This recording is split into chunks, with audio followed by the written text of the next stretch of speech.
NCERT आज फिर से देखते हैं। पिछली वीडियो में हमने देखा था कि कैसे हम एक्सरसाइज जो हमारी 6.1 थी उसको कैसे सॉल्व करते हैं, और मैंने आपको बता दिया था कि कैसे आप कर सकते हैं 5वां 6वां सवाल। और मैंने आपको पहला और चौथा सवाल बता दिया था, आपने एक्सरसाइज शायद कर ली होगी, ठीक है।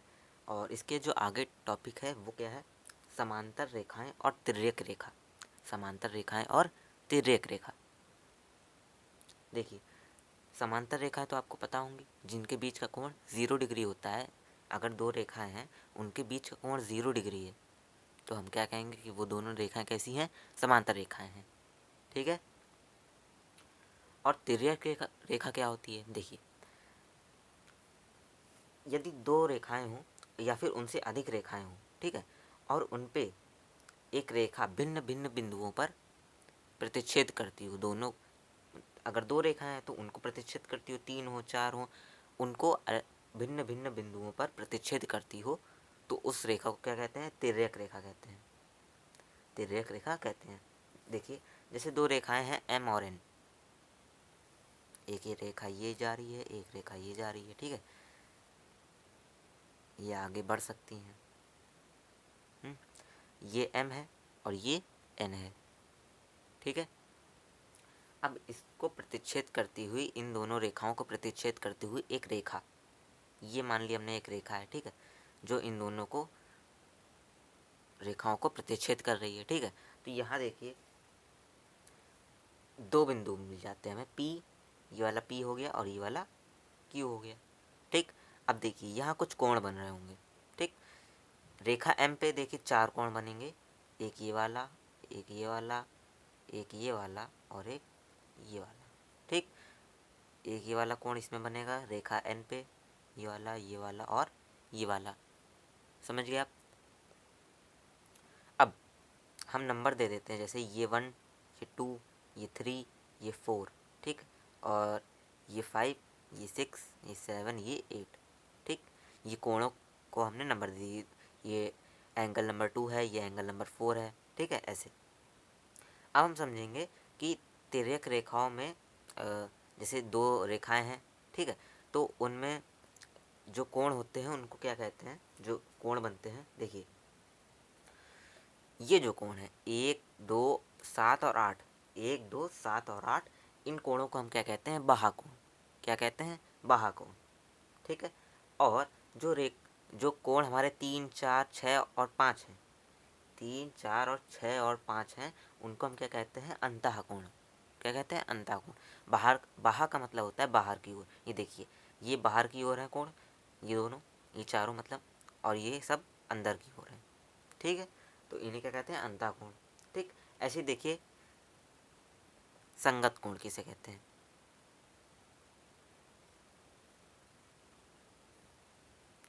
जैसे हम देख लें कि जो एंगल नंबर 1 है उसका संगत कोण कहाँ पे होगा, एंगल नंबर 5 होगा। क्यों, क्योंकि देखिए, ये एंगल नंबर 1 है, ठीक है, और ये रेखा देखिए कॉमन है, तिर्यक वाली रेखा, बस रेखा एम पे ये एंगल नंबर 1 है, ठीक, और रेखा एन पे ये वाला एंगल है, एंगल नंबर 5, ठीक। इसका मतलब ये नहीं कि ये एंगल इस एंगल के बराबर होगा, है ना, ये एंगल इस एंगल के बराबर नहीं होगा, ठीक है, क्योंकि देखिए इसका कुछ और, ये देखिए, ये दोनों रेखाएं परस्पर समांतर नहीं, अगर समांतर होती तो ये वाला कोण इस वाले कोण के बराबर होता, ऐसा ज़रूरी भी नहीं है, ठीक है। अगर ये सीधी होती तो हो सकते थे। एंगल 1 और एंगल 5 एक दूसरे के बराबर नहीं है, लेकिन ये दोनों कोण कैसे हैं, संगत कोण हैं। ऐसे देखिए, एंगल नंबर 2 एंगल नंबर 6 के संगत कोण है ना, एंगल नंबर 4 एंगल नंबर 8 के है, एंगल नंबर 3 एंगल नंबर 7 के है, समझ गए आप, ठीक। अब हम देखते हैं एकांतर अंतःकोण। एकांतर अंतःकोण,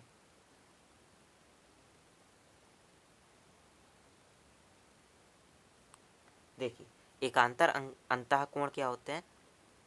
एकांतर कोण आपको पता है, जैसे ये दो रेखाएं हैं, ठीक है, इनको ये रेखा प्रतिच्छेद कर रही है, ठीक, तो ये वाला एक कोण बन रहा है और ये वाला एक कोण बन रहा है, ठीक। अगर हम इसको ऐसे मिटा दें यहाँ से थोड़ा,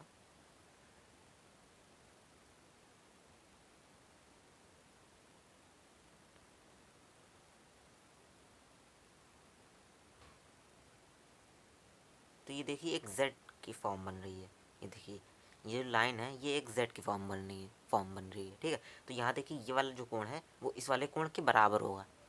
एकांतर कोण बराबर होते हैं, और संगत कोण बराबर हो भी सकते हैं, नहीं भी हो सकते हैं, ठीक है। एकांतर कोण बराबर होते हैं। तो यहाँ देखिए ऐसे, ये देखिए एंगल नंबर 4 ये वाला हो गया और एंगल नंबर 6 ये वाला हो गया। तो ये एंगल नंबर 4, ये एंगल नंबर 6, तो एंगल नंबर 4 और एंगल नंबर 6 क्या है? एकांतर अंतः कोण। एकांतर कोण तो आप समझ गए, अंतः कोण का मतलब जो अंदर है। अंतः कोण कौन कौन से? 4, 3, 5 और 6। तो इसमें एकांतर अंतः कोण कौन कौन से हो गए?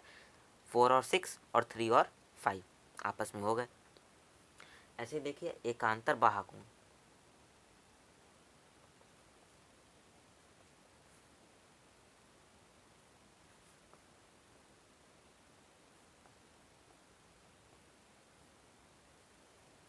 ठीक है, एकांतर बाह्य कोण। देखिए जो एंगल नंबर 1 है उसका एकांतर बाह्य कोण कौन सा होगा? एंगल नंबर 7, है ना। एंगल नंबर 1 का एकांतर बाह्य कोण कौन सा होगा? एंगल नंबर 7, ठीक। क्योंकि देखिए यहाँ पे देखिए ये जो 3 और 5 एकांतर अंतः कोण है, ये आप समझ गए।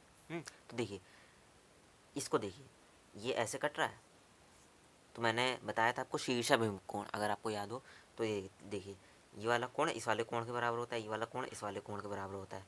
तो देखिए ये एंगल नंबर 3 है, ये एंगल नंबर 1 है, तो एंगल नंबर 3 और एंगल नंबर 1 आपस में बराबर हो गए, तो ये इसके बराबर हो गया। और 3 किसके बराबर? 5 के। और 5 किसके बराबर है? ये भी शीर्षाभिमुख कोण है, तो 7 के बराबर हो गया। तो एंगल नंबर 1 एंगल नंबर 7 के बराबर हो गया। ऐसे हम क्या कह सकते हैं कि एंगल नंबर 2 एंगल नंबर 8 के बराबर है, और इन दोनों कोणों को क्या कहेंगे? एकांतर बाह्य कोण कहेंगे, एकांतर बाह्य कोण, ठीक है। नंबर 4 क्या है? तिर्यक रेखा के एक ही ओर के अंतःकोण। तिर्यक रेखा के एक ही ओर के अंतःकोण। जैसे ये दो रेखाएं हैं, ठीक है, इनको ये तिर्यक रेखा प्रतिच्छेद कर रही है। एक ओर ये है, एक ओर ये है, ठीक, दो ओर हैं। तो ये देखिए ये वाला और ये वाला कोण एक एक तरफ के हैं, और ये वाला कोण और ये वाला कोण एक तरफ के हैं, ठीक। तो 4 और 5 तिर्यक रेखा के एक तरफ वाले कोण हैं, अंतः कोण हैं। और जो हमारे 3 और 6 कोण हैं वो दूसरी ओर वाले अंतः कोण हैं तिर्यक रेखा के, ठीक है। ऐसे ही तिर्यक रेखा के बाह्य कोण भी होते हैं, 1 और 8 हो गए और 2 और 7 हो गए। तो आप समझ गए होंगे तिर्यक रेखा क्या होती है, उनको कोण, उनके कोणों के बारे में आपने समझ लिया होगा, ठीक है। तो हमने समझ लिया कि संगत कोण क्या होते हैं, एकांतर कोण अंतः कोण क्या होते हैं, एकांतर बाह्य कोण क्या होते हैं, ठीक है। और जो चौथा पॉइंट था हमारा कि तिर्यक रेखा के एक ही ओर के अंतः कोण क्या होते हैं। जैसे 4 और 5 एक ही ओर के अंतः कोण है, दूसरी ओर कौन से हैं? 3 और 6। तो इन कोणों को हम और भी किस नाम से बुलाते हैं? देखिए क्रमागत अंतः कोण, संबंधित कोण, या फिर सह अंतः कोण, इन्हें ये भी कहा जाता है, ठीक है। अब अगली वीडियो में हम देखेंगे अभिग्रहित 6.3 और उसके आगे की अभिग्रहित और प्रमेय हम देखेंगे, और कुछ सवालों का अध्ययन भी करेंगे। धन्यवाद।